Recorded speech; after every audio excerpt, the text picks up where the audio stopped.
আগে এই পতিতার কথাগুলো শোনেন, তারপরে আমি কিছু বলবো, শুনে যাবেন। জামাত ইসলাম কখনোই এই দেশে ক্ষমতায় আসতো না এবং ভবিষ্যতে আসবে না, কারণ এই দেশের নারীরা তাদেরকে মেনে নেবে না এবং আসতে দিবে না। যেখানে এই দেশে হচ্ছে যে নারীর সংখ্যা বেশি, আপনি হয়তো জেনে থাকবেন, সেখানে এই দেশের নারীরা, যারা নারীদের কর্মঘণ্টা নির্ধারণ করতে চায়, যারা নারীদেরকে সম্মান দিতে চায় না, সেই দলকে এই দেশের নারীরা কখনোই ক্ষমতা জামাত ইসলামের যে নামটা যে এই পতিতায় মুখে নেয়, ওর সেই যোগ্যতা আছে।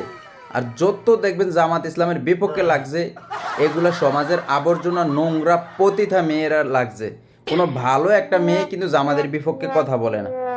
যতগুলা শাহবাগী, নষ্টা, পতিতা, হোটেলে কাজ করা মেয়ে, এগুলাই কিন্তু জামাত ইসলামের বিপক্ষে লাগছে, জামাত ইসলামের বিপক্ষে কথা বলে। এরকম পোস্ট জামাত ইসলাম করে না, করে কিছু ও হেতিকে বাফেরা করে আর কি। যত নষ্টামি করে হেতির বাফেরা, কিন্তু জামাত ইসলামের নাম পড়ে।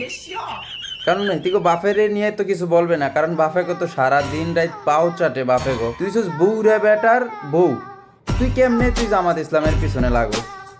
তুই ছিস নষ্টা মহিলা, সমাজের আবর্জনা, গু, তোর শরীরের থেকে গন্ধ কয়। বুইরা বেটার লগে থাইকে এখন টাকা টুকা বেটার নিয়ে, আমি বুঝি না আসলে এই নষ্ট মহিলাকেও দোষ নেই, আমাদের দেশের আইনের দোষ।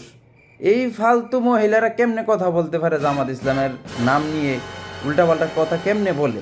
আমাদের দেশের আইন কি করে? এগুলারে নিয়ে কুত্তার মতো ফিটায় না কেড়ে।